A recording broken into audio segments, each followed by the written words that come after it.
আলোচনা শুরু করছি।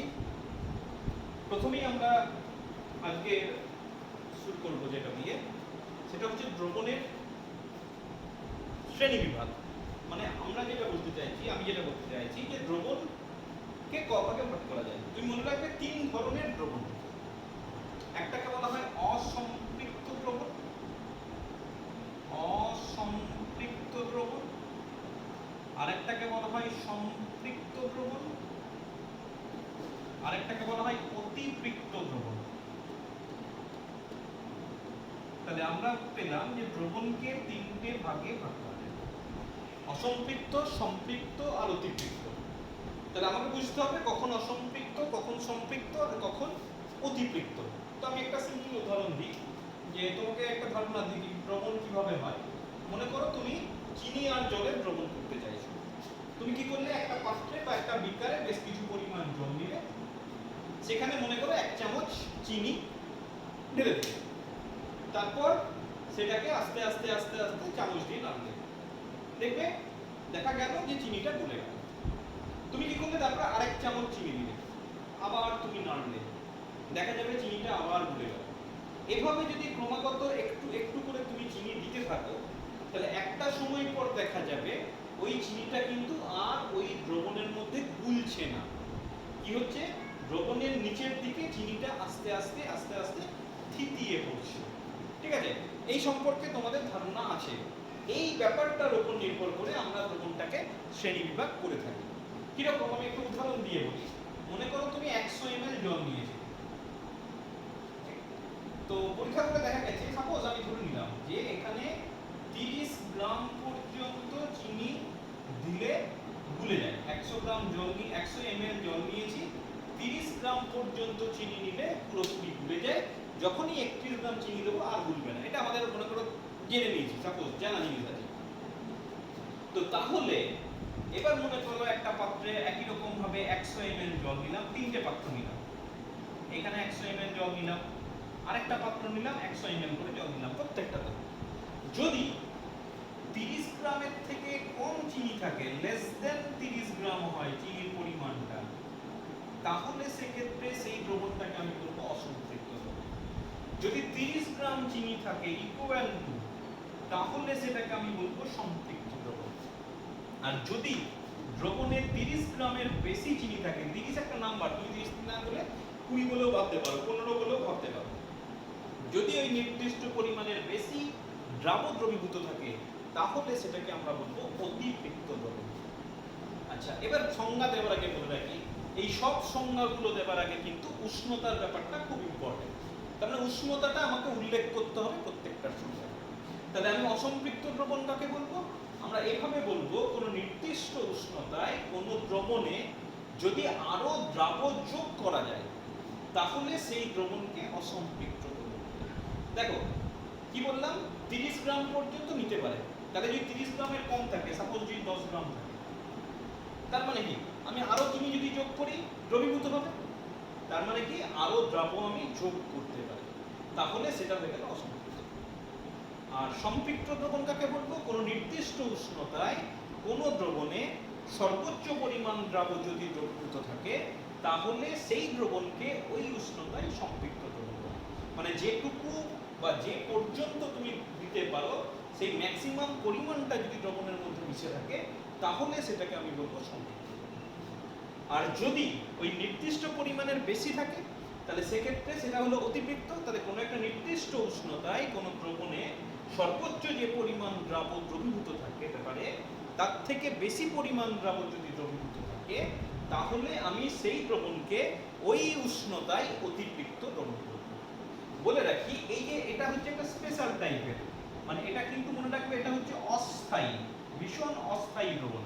মানে কিরকম, তুমি মনে করো একটা অতিপৃক্ত দ্রবণ কোনোভাবে তৈরি করেছো, যদি ওই দ্রবণটাকে একটু নাড়িয়ে দাও না, তাহলে দেখবে সেখানে দ্রবণ থেকে দ্রাবকটা আলাদা হবে। বুঝতে গেলে এতটা অস্থায়ী। তুমি এমনি রেখেছো, দ্রবণ তৈরি করেছো, তুমি দ্রবণ তৈরি করার পর এটাকে জাস্ট একটা নখ দিয়ে আলতো একটা টোকা মারো, যেই টোকা মারবে দেখবে ভেতরে যে দ্রাবকগুলো আছে, সাপোজ চিনির একটা যদি অতিপৃক্ত দ্রবণ ছিল, দেখবে বেশ কিছু পরিমাণ চিনি নিচে থিতিয়ে পড়তো। ঠিক আছে, সুতরাং এটা হচ্ছে ভীষণভাবে অস্থায়ী দ্রবণ। বেশ, তাহলে এই তিন ধরনের দ্রবণ সম্পর্কে আমার আলোচনা হয়ে গেল। নেক্সট আমি আলোচনা করব কিভাবে আমি একটা সম্পৃক্ত দ্রবণ তৈরি করতে পারি। ঠিক আছে, যে কোনো একটা পদার্থে সম্পৃক্ত দ্রবণ তোমাকে তৈরি করতে হবে। কিভাবে তৈরি করব? তো আমি সাপোজ চিনি আর জল, খুব সিম্পল, চিনি আর জলে একটা সম্পৃক্ত দ্রবণ তৈরি করব। কিভাবে তৈরি করব? তো আমি কি করব, যে একটা পাত্রে বেশ কিছু পরিমাণ জল নিলাম, জল নিয়ে আমি কি করলাম, একটু একটু করে চিনি, এর মধ্যে কিছু পরিমাণ চিনি যোগ করলাম, চিনি যোগ করে নাড়তে থাকলাম, গুলে গেল। আরো কিছু পরিমাণ চিনি যোগ করলাম, নাড়তে থাকলাম, গুলে গেল। আরো কিছু পরিমাণ, এভাবে আমি ক্রমাগত চিনি যোগ করে যাব আর নাড়তে থাকবো। নিয়ে একটা নির্দিষ্ট সময় পর দেখা যাবে যে সেই চিনিটা আর গুলছে না, তলদেশে এইভাবে থিতিয়ে পড়ছে। যখন থিতিয়ে পড়ছে তখন আমি থেমে যাব, আর চিনি যোগ করব না। তারপর কি করব, এর মধ্যে চিনি দেখতে পাওয়া যাচ্ছে। তোমাকে যেটা করতে হবে, আরেকটা পাত্রে, বাজারে ফিল্টার পেপার কিনতে পাওয়া যায়, সেই ফিল্টার পেপারটা এই মুখে দিতে হবে। সাপোজ এইভাবে আমি একটা ফিল্টার পেপার দিয়ে দিলাম, তারপর এই জলটা এর মধ্যে তুমি ঢেলে দেবে। যদি ঢেলে দেওয়া হয় তাহলে জলটা কিন্তু ফিল্টার পেপারের মধ্য দিয়ে আস্তে আস্তে এই বিকারে এসে পড়ে যাবে। আর ওখানে যে বাড়তি পরিমাণ দ্রাবক বা চিনি ছিল, সেই দ্রাবকটা এইখানে ফিল্টার পেপারে এসে আটকে গেল। তাহলে ফিল্টার পেপারের সাহায্যে তুমি কি করলে, বাড়তি দ্রাবকটাকে আলাদা করে দিলে, তারপর যে দ্রবণটা পড়ে থাকবে সেই দ্রবণটা হয়ে যাবে তোমার কাছে একদম পিওর একটা সম্পৃক্ত দ্রবণ। ঠিক আছে, তাহলে এইভাবে আমি কোনো একটা পদার্থে কোনো একটা নির্দিষ্ট উষ্ণতায় সম্পৃক্ত দ্রবণ তৈরি করতে পারি। বেশ, নেক্সট আলোচনায় চলে আসি। নেক্সট আলোচনা হচ্ছে যে তুমি সম্পৃক্ত দ্রবণ থেকে অসম্পৃক্ত দ্রবণ তৈরি করবে কিভাবে। মনে করো কোনো একটা বস্তুর কোনো একটা উষ্ণতায় সম্পৃক্ত দ্রবণ আছে, তুমি সেখান থেকে ওই উষ্ণতায় ওই পদার্থে অসম্পৃক্ত দ্রবণ তৈরি করবে। ওই উষ্ণতায় নয়, তুমি উষ্ণতা চেঞ্জ করবে। কিভাবে করব? তাহলে সম্পৃক্ত দ্রবণ মানে কি, ম্যাক্সিমাম পরিমাণ দ্রাবক দ্রবীভূত হয়ে আছে। এই আগে একটা উদাহরণ দিচ্ছিলাম যে আমি 100 ml জল নিলাম, সাপোজ ওই 30 গ্রামের কথাই ভাবছি, 30 গ্রাম চিনি দ্রবীভূত হতে পারে ম্যাক্সিমাম, 31 গ্রাম হলে থিতিয়ে পড়বে, তাহলে 30 গ্রাম পরিমাণ দিয়েই আমি দ্রবণটা তৈরি করেছি। তাহলে সম্পৃক্ত দ্রবণ হয়ে আছে। এবার এটাকে আমি চিনির অসম্পৃক্ত দ্রবণ করতে চাইছি। খুব সিম্পলি ভাবো কি হতে পারে, যদি জল যোগ করে দিই, চিনি মেশাতে তো হবে না, চিনি মেশালে অতিরিক্ত হয়ে যাবে, চিনি মেশাতে হবে না। এবার আমি যদি জল মিশিয়ে দিই, আমি মনে করো 10 ml জল মিশিয়ে দিলাম বা 20 ml জল মিশিয়ে দিলাম, চিনি তো মেশাইনি, চিনি 30 গ্রামই আছে। এবার তুমি ভাবো যে 100 ml এ যদি 30 গ্রাম ভুলে যায়, 120 ml হলে নিশ্চয়ই আরো বেশি পরিমাণ চিনি নিতে পারবে, কিন্তু চিনির পরিমাণ আমি বাড়াইনি। তাহলে খুব সিম্পল পদ্ধতি হচ্ছে আমি দ্রাবক যোগ করে দেব। এটা হচ্ছে সহজ পদ্ধতি, যে একটা সম্পৃক্ত দ্রবণ থেকে যদি অসম্পৃক্ত দ্রবণে যেতে চাই তাহলে আমাকে দ্রাবক যোগ করতে হবে। আরেকটা যেটা করতে পারি, আমি যদি উষ্ণতাটা ক্রমাগত বৃদ্ধি করি তাহলেও কিন্তু সম্পৃক্ত দ্রবণ অসম্পৃক্ত হয়ে যায়। তার মূল কারণ হচ্ছে যখনই আমি কোনো দ্রবণের উষ্ণতা বৃদ্ধি করব, সেই দ্রবণের দ্রবীভূত হওয়ার ক্ষমতা বৃদ্ধি পায়। সোজা কথায় সেটাকে বলা হয় দ্রাব্যতা। দ্রাব্যতা নিয়ে আমরা পরে আলোচনা করছি। আপাতত জেনে রাখো, ইন জেনারেল উষ্ণতা বাড়ালে যে কোনো কঠিন পদার্থের দ্রাব্যতা বৃদ্ধি পায়। দ্রাব্যতা বৃদ্ধি পায় মানে প্রথমে মনে করো 30 গ্রাম হয়ে গেছে, এবার কি হচ্ছে আরো বেশি পরিমাণ দ্রবীভূত হয়ে যাবে। তাহলে বেশি পরিমাণ মানে সাপোজ 40 গ্রাম, তাহলে সেক্ষেত্রে কি হলো, সেক্ষেত্রে মানে নিতে পারে আরো বেশি, তাহলে সেক্ষেত্রে সেটা অসম্পৃক্ত দ্রবণ হয়ে যাবে। ঠিক আছে, নেক্সট উল্টোটা যদি হয়, তোমাকে বললে একটা অসম্পৃক্ত দ্রবণ আছে, তোমাকে সম্পৃক্ত দ্রবণ করতে হবে। তাহলে উল্টোটা, তোমার মানে অসম্পৃক্ত দ্রবণ মানে কি, সাপোজ 30 গ্রাম নিতে পারে কিন্তু আছে তোমার 20 গ্রাম, তাহলে কি করতে হবে, চিনি মেশাতে হবে, তার মানে এখানে দ্রাব যোগ করতে হবে। ঠিক, আর উল্টোটা করতে হবে, উষ্ণতাটাকে হ্রাস করতে হবে। যদি উষ্ণতা হ্রাস করা হয়, পরে আবার আলোচনা করব, যে কোনো কঠিন পদার্থে তরলের দ্রাব্যতা হ্রাস পায়। তরলের দ্রাব্যতা যদি হ্রাস পেয়ে যায় তাহলে সেক্ষেত্রে সেটা সম্পৃক্ত দ্রবণে পরিণত হবে। আরেকটা উপায় করতে পারো, যদি হালকা করে টেম্পারেচার দিতে থাকো, তুমি বলে তাতে উষ্ণতা বাড়বে। আমি খুব বেশি উষ্ণতা বাড়ানোর কথা বলছি না, আমি এমনভাবে তাপ দেব যাতে এই উপর থেকে কিছু পরিমাণ দ্রাবক বাষ্পীভূত হয়। ঠিক আছে, প্রবল ভাবে তাপ দেবো না, আমি জাস্ট উপর থেকে কিছু পরিমাণ দ্রাবককে বাষ্পীভূত যদি করি, তাহলে দ্রাবকের পরিমাণ কমে যাবে, তাহলে সেক্ষেত্রে কিন্তু সেই অসম্পৃক্ত দ্রবণটা দ্রবণটা সম্পৃক্ত দ্রবণে পরিণত হয়ে যাবে। মানে তুমি যদি ধীরে ধীরে দ্রাবকটাকে বাষ্পে পরিণত করে দাও তাহলে দ্রাবকের পরিমাণ কমে যাবে, তাহলে সেক্ষেত্রে সেটা একটা সম্পৃক্ত দ্রবণে পরিণত হবে। ঠিক আছে? বেশ, নেক্সট একটা জিনিস আলোচনা করছি। ওই যে তোমাকে একটা দ্রবণ দেওয়া আছে, তুমি কিভাবে বলবে দ্রবণটা অসম্পৃক্ত দ্রবণ, সম্পৃক্ত দ্রবণ না অতিপৃক্ত দ্রবণ? সোজা কথায় একটা দ্রবণের শনাক্তকরণ। তোমাকে এরকম একটা দ্রবণ দিয়ে দিয়েছে, চিনি, আমি বলছি চিনি আর জলের দ্রবণ। তো তোমাকে বলতে হবে অসম্পৃক্ত, সম্পৃক্ত না অতিপৃক্ত। তাহলে প্রথমে আমি কি করলাম, আরো বেশি পরিমাণ চিনি মেশালাম, দ্রাবক চিনি মেশালাম, নিয়ে গুলে দিলাম। যদি মিশিয়ে দেওয়ার পর চিনিটা গুলে যায় এবং দ্রবণের গাঢ়ত্ব বৃদ্ধি পায়, তাহলে সেক্ষেত্রে কি হবে? তাহলে সেক্ষেত্রে আমি সহজেই সিদ্ধান্ত করব যে প্রথমে আমাকে যে দ্রবণটা দেওয়া হয়েছিল সেই দ্রবণটা হচ্ছে অসম্পৃক্ত। খুব সিম্পল। বেশ, এবার তুমি চিনি যোগ করলে, যোগ করার পর একটুও দেখবে গুলে গেল না, নিচে থিতিয়ে পড়ে আছে, তাহলে সেক্ষেত্রে তোমাকে বুঝতে হবে প্রথমে তোমাকে যে দ্রবণ দেওয়া হয়েছিল সেই দ্রবণটা হচ্ছে সম্পৃক্ত দ্রবণ। ঠিক? আর 3 নম্বর তোমাকে কি করতে হবে, তুমি মনে করো কয়েক দানা চিনি এখানে ফেলে দিলে। এবার চিনি ফেলে দেওয়ার পর যদি দেখা যায় যে ওই চিনির দানাটার পরিমাণ বেড়ে যাচ্ছে, আকারে বেড়ে যাচ্ছে, তাহলে সেক্ষেত্রে আমি বলে দেবো যে ওই দ্রবণটা যেটা দেওয়া হচ্ছিল সেটা অতিপৃক্ত দ্রবণ। অতিপৃক্ত মানে কি? বেশি পরিমাণ, যেটা নিতে পারবে তার থেকে বেশি পরিমাণ দ্রবীভূত হয়ে আছে। তাহলে যখনই তুমি ওই চিনির দানাগুলো দিয়ে দেবে, ওই বেশি পরিমাণ যে দ্রাবকটা আছে সেই দ্রাবকটা একই রকম জিনিস পেয়ে ওর ওপর আস্তে আস্তে জমতে থাকবে, এর ফলে ওর আকারটা আস্তে আস্তে বাড়তে থাকবে। তখন সেই ক্ষেত্রে আমি বলতে পারবো যে দ্রবণটা আমাকে দেওয়া হয়েছিল সেই দ্রবণটা হচ্ছে অতিপৃক্ত দ্রবণ। ঠিক আছে? বেশ, তাহলে কিভাবে আমি একটা দ্রবণকে শনাক্ত করতে পারি সে সম্পর্কে আমি একটা সিম্পল আলোচনা করে ফেললাম। নেক্সট চলে এসো দ্রাব্যতা। কাকে বলা হয় দ্রাব্যতা? তো বলি যে তুমি মনে করো 100 গ্রাম দ্রাবক নিয়েছো, ঠিক আছে? মানে 100 গ্রাম জলই নিয়েছো, সেই জল আর চিনির ব্যাপারেই আসছে। তুমি 100 গ্রাম দ্রাবক নিলে, তারপর তার সঙ্গে x গ্রাম চিনি মেশাবে। মেশাবার পর দেখা গেল সেখানে সেই উষ্ণতায় আমি একটা সম্পৃক্ত দ্রবণ পেয়ে গেলাম। তাহলে সেক্ষেত্রে এই এক্সটাকে বলা হচ্ছে ওই উষ্ণতায় ওই পদার্থের দ্রাবক। বোঝা গেল? তার মানে কোনো নির্দিষ্ট উষ্ণতায় 100 গ্রাম দ্রাবকে সর্বোচ্চ যে পরিমাণ দ্রাবক দ্রবীভূত হতে পারে, অথবা যে পরিমাণ দ্রাবক দ্রবীভূত হলে সম্পৃক্ত দ্রবণ উৎপন্ন হয়, তাকে ওই উষ্ণতায় ওই পদার্থের দ্রাব্যতা। এবং দ্রাব্যতাকে এভাবে ডিফাইন করা হয় একটা অনুপাত দিয়ে, এভাবে বলা হয় যে দ্রাব্যতা ইকুয়াল টু হয়ে গেল সম্পৃক্ত দ্রবণের দ্রাবের ভর। সম্পৃক্ত দ্রবণের দ্রাবের ভর, দেখো আমি তাই বলেছিলাম। প্রথমত আমি সম্পৃক্ত দ্রবণ বলেছি, আর x গ্রামটা কি ছিল? দ্রাবের ভর, ডিভাইডেড বাই ওই দ্রবণে দ্রাবকের ভর। মানে দ্রাবকের ভরের রেসপেক্টে কত গ্রাম যোগ করেছি তাকে 100 দিয়ে গুণ করা হয়। 100 দিয়ে গুণ করা মানে সেটা সবসময় শতকরায় চলে যাবে। যেহেতু এটা দুটো ভরের অনুপাত, উপরেও ভর নিচেও ভর, তাহলে সেক্ষেত্রে দ্রাব্যতার কিন্তু কোনো একক থাকবে না, তাহলে এটা একক বিহীন রাশি। ঠিক আছে? বেশ, এবার বলি দ্রাব্যতা কোন কোন জিনিসের উপর নির্ভর করে। দ্রাব্যতা অনেকগুলো জিনিসের উপর নির্ভর করে, এক এক করে আলোচনা করা যাক। প্রথমত দ্রাব্যতা যে জিনিসের উপর নির্ভর করে সেটা হচ্ছে 1 নম্বর দ্রাব বা দ্রাবকের প্রকৃতি। দ্রাব বা দ্রাবকের প্রকৃতি কিরকম, কিভাবে নির্ভর করে? তো খুব সিম্পল ব্যাপার, যে আমি দ্রাবক হিসাবে মনে করো জল নিলাম।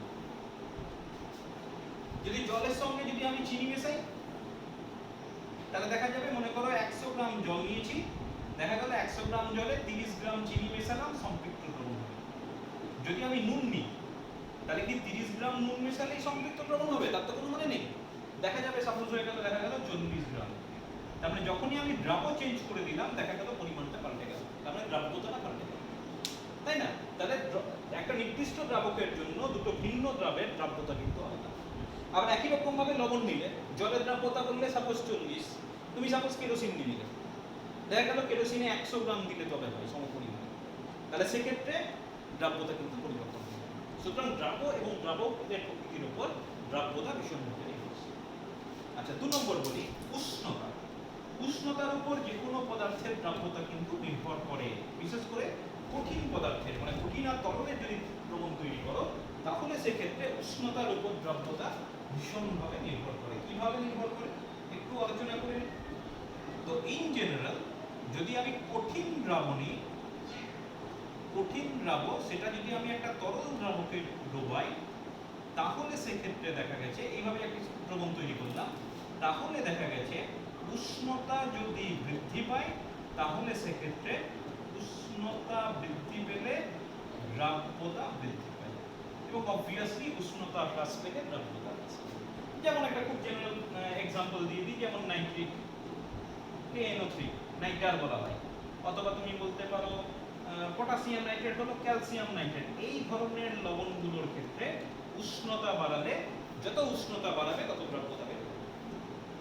আচ্ছা, কিন্তু প্রচুর ব্যতিক্রম আছে, ব্যতিক্রমগুলো একটু একটু জানতে হবে। যেমন বলে রাখি ক্যালসিয়াম হাইড্রক্সাইড, যেটাকে কলিচুন বলা হয়, এটার ক্ষেত্রে দেখা গেছে উষ্ণতা বাড়লে কিন্তু দ্রাব্যতা কমে যায়। যদি তুমি সোডিয়াম ক্লোরাইড নাও, সোডিয়াম ক্লোরাইডের ক্ষেত্রে আবার দেখা গেছে যে উষ্ণতা বাড়লে বাড়ে, কিন্তু বাড়ার পরিমাণটা খুব মৃদু হারে বাড়ে। যদি তুমি নিয়ে নাও গ্লোবাল লবণ Na2CO3 10H2O, এই ব্যাপারগুলো পরে বলবো, 10H2O থেকে এলো, এটাকে বলে গ্লোবাল লবণ। এটা আবার একটা অদ্ভুত ধরনের ব্যাপার আছে, দেখা গেছে 32 বা 32.4 ডিগ্রি সেন্টিগ্রেড পর্যন্ত দ্রাব্যতা বৃদ্ধি পায় উষ্ণতা বাড়ালে। কিন্তু যখনই আমি অ্যাবাভ চলে গেলাম, অ্যাবাভ 32.4 চলে গেলাম, তখন কিন্তু আবার দ্রাব্যতা হ্রাস পেয়ে যায়।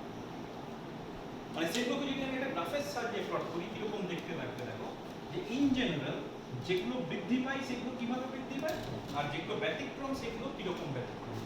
এই মনে করো একটা প্লট করলাম, এদিকে মনে করো প্লট করলাম উষ্ণতা, এদিকে প্লট করলাম মনে করো যে কোনো পদার্থের দ্রাব্যতা। তো ইন জেনারেল এটা হয়ে যাচ্ছে পটাশিয়াম নাইট্রেট। ইন জেনারেল যে কোনো পদার্থ, লেড নাইট্রেট, পটাশিয়াম নাইট্রেট, এদের ক্ষেত্রে এরকম হয়। যদি তুমি NaCl বলো, বৃদ্ধি পায় কিন্তু বৃদ্ধির হারটা খুব কম, এটা কিন্তু অনেক বেশি হারে বৃদ্ধি পায়, খুব কম। ক্যালসিয়াম হাইড্রক্সাইড, দেখা গেছে ক্যালসিয়াম হাইড্রক্সাইড কমে যায়। আচ্ছা, নেক্সট বেশি গ্লোবাল লবণ। আচ্ছা, এটা হচ্ছে ক্যালসিয়াম হাইড্রক্সাইড, এটা হচ্ছে তোমার NaCl, খুব আস্তে আস্তে বাড়ে। এটা পটাশিয়াম নাইট্রেট, এটা গ্লোবাল লবণ বলি, বাড়ে আবার কমে, এটা হয়ে যাচ্ছে তোমার ওই 32.4। আচ্ছা, এই যে গ্রাফিক্যালি প্লট করলাম, এই গ্রাফিক্যালি প্লট করাটাকে, এই লেখটাকে বলা হয় দ্রাব্যতা লেখ। দ্রাব্যতা লেখ কি? যে লেখচিত্রের সাহায্যে আমি উষ্ণতার সহিত কোনো বস্তু দ্রাব্যতার পরিবর্তন প্রকাশ করতে পারি, তাকে দ্রাব্যতা লেখ বলা হয়। ঠিক আছে? কিভাবে, কি উপকার কি আছে? কোনো একটা নির্দিষ্ট উষ্ণতায় কোনো একটা পদার্থের দ্রাব্যতা কত সেটা বের করে দেওয়া যায়। আর 2 নম্বর কি, দুটো ভিন্ন পদার্থের কোনো একটা উষ্ণতায় দ্রাব্যতা যদি কম্পেয়ার করতে চাই, তুলনা করতে চাই, তাহলেও দ্রাব্যতা লেখের সাহায্যে বের করে দিতে পারবো, তাই না? তাহলে এই গেল তোমার দ্রাব্যতা লেখো। আচ্ছা, একটা জিনিস বাদ চলে গেছে, বলেন সাপোজ যদি এভাবে একটা স্টেটমেন্ট দেয়, সাপোজ বললো 40 ডিগ্রি সেন্টিগ্রেড তাপমাত্রায় জলে নাইট্রিক অ্যাসিডের দ্রাব্যতা 65, বলতে কি বোঝো? তখন তুমি কি বলবে? 40 ডিগ্রি সেন্টিগ্রেড উষ্ণতায় 100 গ্রাম জলে 65 গ্রাম nitric oxide, sorry nitric KNO3, নাইট্রার বলা হয়, KNO3 পটাশিয়াম নাইট্রেটের নাম, যদি দ্রবীভূত থাকে তাহলে সেটা একটা সম্পৃক্ত দ্রবণ। বোঝা গেল? 40 ডিগ্রি সেন্টিগ্রেড উষ্ণতায় 100 গ্রাম জলে 65 গ্রাম পটাশিয়াম নাইট্রেট যদি দ্রবীভূত হয়, তাহলে সেটা পটাশিয়াম নাইট্রেট এবং জলের একটা সম্পৃক্ত দ্রবণ। আচ্ছা, আরেকটা প্রভাব বলি, 3 নম্বর, উষ্ণতা বললাম, চাপ।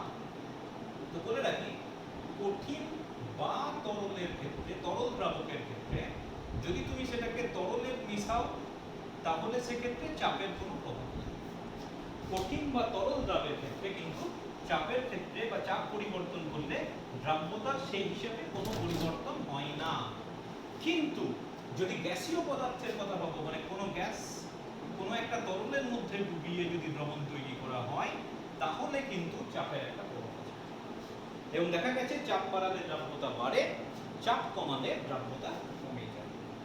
তো সেটার খুব নোন একটা উদাহরণ বলি, বা তুমি জানো ব্যাপারটা, যে একটা কোল্ড ড্রিঙ্কস, একটা কোল্ড ড্রিঙ্কসের বোতল যখনই খোলা হয় নতুন কেনার পর, দেখবে সে ভেতর থেকে বাবল হয়ে কিছু একটা বেরিয়ে আসছে।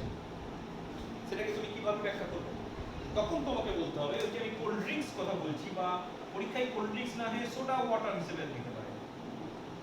সোডা ওয়াটার বলছি, সেখানে কি হয়, জলের মধ্যে উচ্চ চাপে কার্বন ডাই অক্সাইড মেশানো হয়। তাহলে গ্যাস তরলে মিশ্র দ্রবণ তৈরি করছে। এবার যখনই তুমি ওপেন করছো, বোতলের ঢাকনাটাকে ওপেন করছো, চাপটা কমে যাচ্ছে, মানে কার্বন ডাই অক্সাইডকে জোর করে ঢুকিয়ে রেখেছিলে, যেই বোতল খুলে দিলে কি হবে, কার্বন ডাই অক্সাইড বেরোবার সুযোগ পেল, তার মানে চাপ কমে গেল। আর চাপ কমে যাওয়া মানে কি, দ্রাব্যতা কমে যাওয়া। তাহলে দ্রাব্যতা কমে যাওয়া তার মানে কি, বাড়তি যে কার্বন ডাই অক্সাইড আছে কোথায় যাবে, বাড়তি কার্বন ডাই অক্সাইডটা জলের মধ্য থেকে বাইরে বেরিয়ে আসার চেষ্টা করে। ওই যে বাইরে জলের মধ্য থেকে কার্বন ডাই অক্সাইড বেরিয়ে আসার চেষ্টা করে, সেটাই তুমি বলতে পারো প্রকৃতপক্ষে ওই যে বাবল সৃষ্টি করে, সেই বাবল হয়ে বাইরে বেরিয়ে আসে। ঠিক আছে? আচ্ছা, এই পর্যন্ত এই ভিডিওতে এইগুলোই থাক। ছোট ছোট করে জিনিসগুলো পড়বে, আর নোটসটা ভালো করে দেখে নেবে।